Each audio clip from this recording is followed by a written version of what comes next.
Gospel according to Mark. 6 days after being in Caesarea Philippi, Jesus took with him Peter and James and John and led them up a high mountain apart by themselves. And he was transfigured before them, and his clothes became dazzling white, such as no one on earth could bleach them. And there appeared to them Elijah with Moses, who were talking with Jesus. Then Peter said to Jesus, "Rabbi, it is good for us to be here. Let us make 3 dwellings, one for you, one for Moses, and one for Elijah." He did not know what to say, for they were terrified. Then a cloud overshadowed them. And from the cloud there came a voice, "This is my Son, the Beloved. Listen to him." Suddenly, when they looked around, they saw no one with them anymore, but only Jesus. As they were coming down the mountain, he ordered them to tell no one about what they had seen until after the Son of Man had risen from the dead. This is the gospel of our Lord. Praise to you, Lord. Please be seated.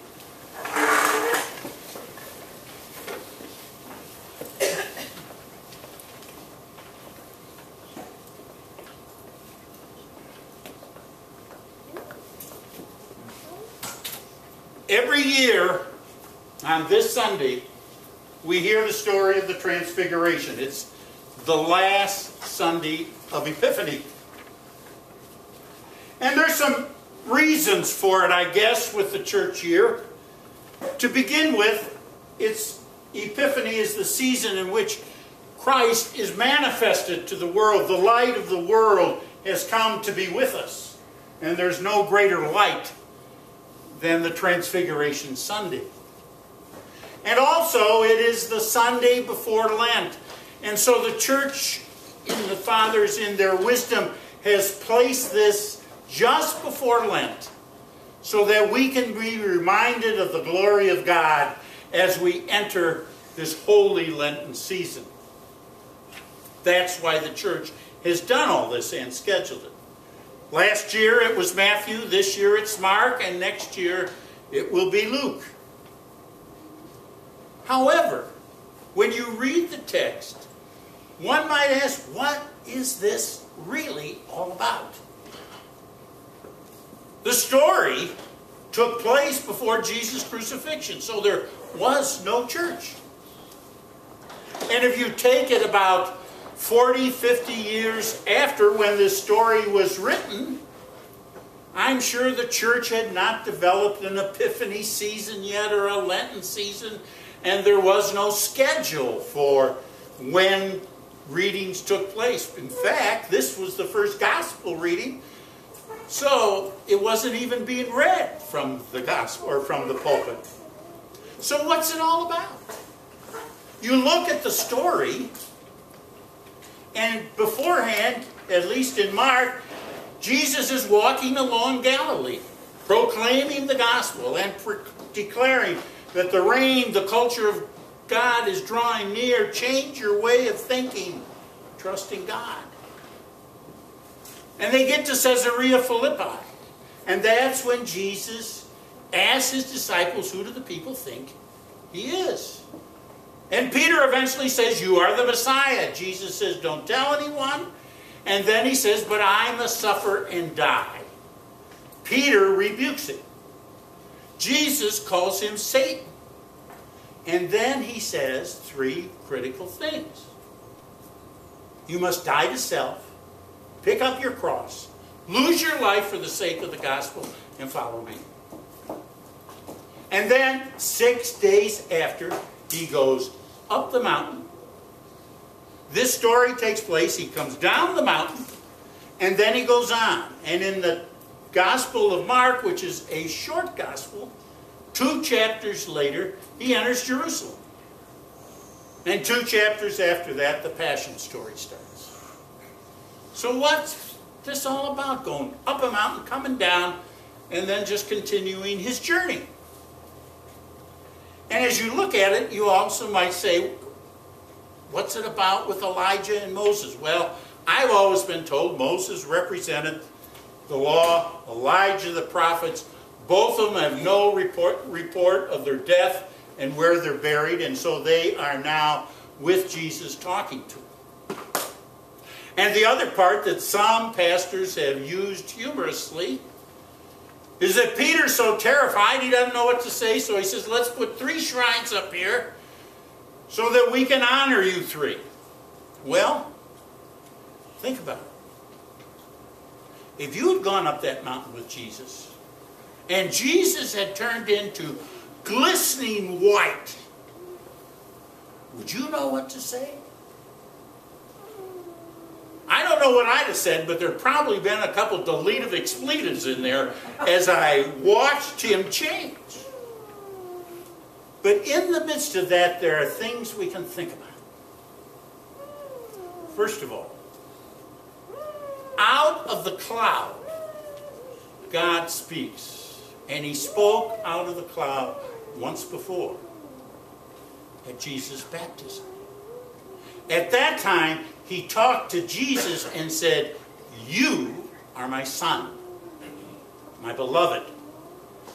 With you I am well pleased. This time, he speaks to the disciples. And he said, this is my son, my beloved. Listen to him. So what are they to listen for? What is this all about? And so as we look at the story of Jesus' ministry and we watch him as he goes from Galilee to Jerusalem, there are things that the disciples are to listen for. But did they? 2 more times, Jesus tells the disciples that he is going to suffer and die. The first time he tells them, the disciples immediately after argue who's going to be the greatest in God's reign.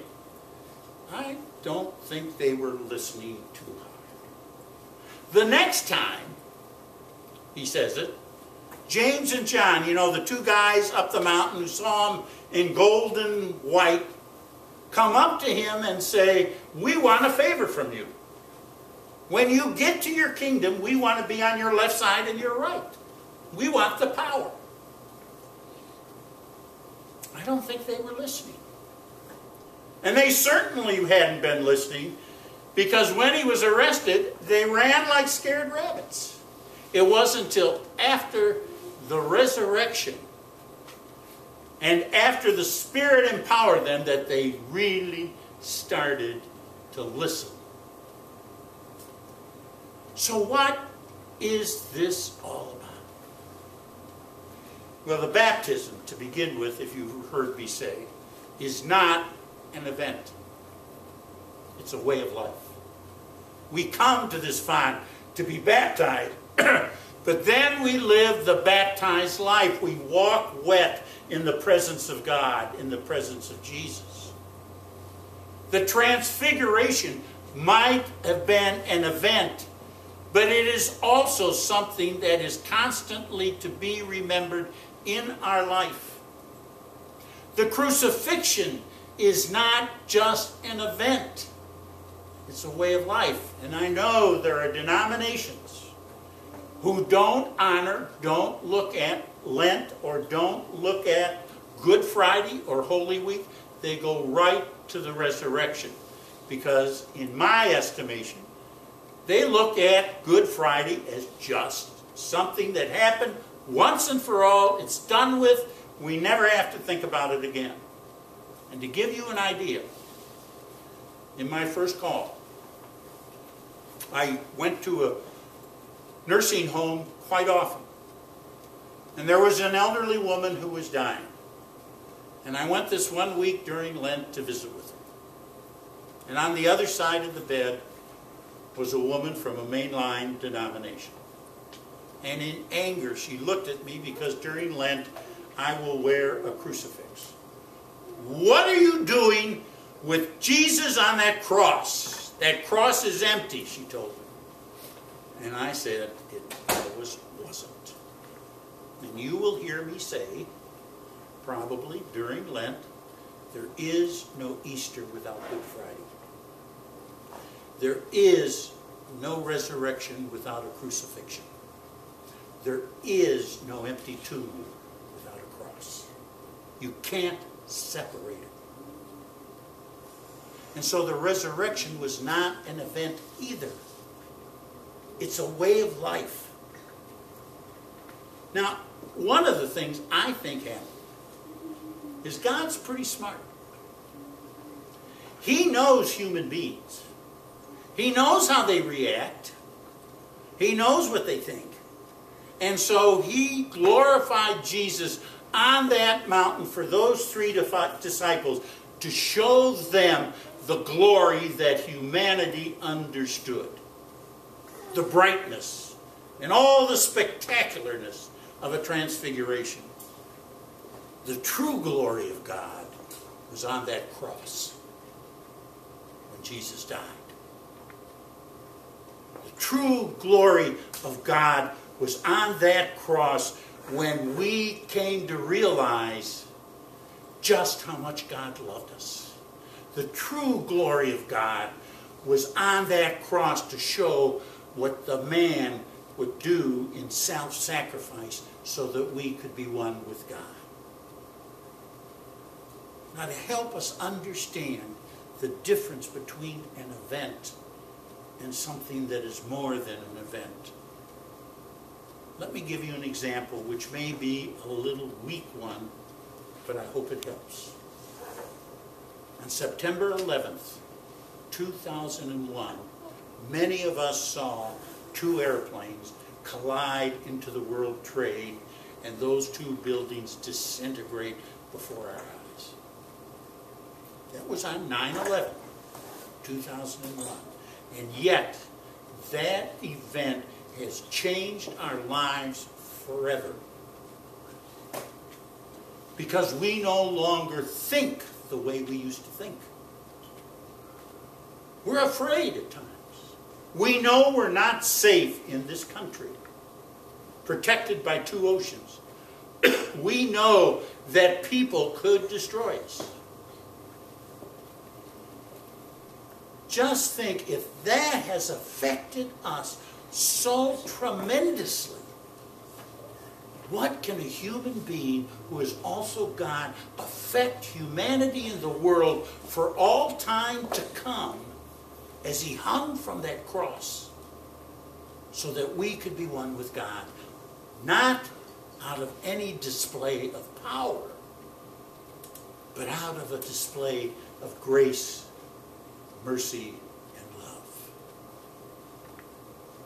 I don't know about you, although I know some of your stories. But I know what's happened to me in my life. And there are times when I have hit a pretty low spot. I look at that now as being at the cross. And at the time when I have been in a low spot and looked to God, guess what, folks? There's a resurrected life. There's a new life that Christ can provide for all of us. And the transfiguration, if we can remember that from time to time, unfortunately, we were not on top of the mountain. Of course, we weren't at Golgotha either. We can recall the glory of Christ and use that for our strength as we face life on life's terms. Because that transfiguration points from our baptism to the cross and then to the resurrection. That's the power of this story. And that's what we have to remember. That's what the story is all about.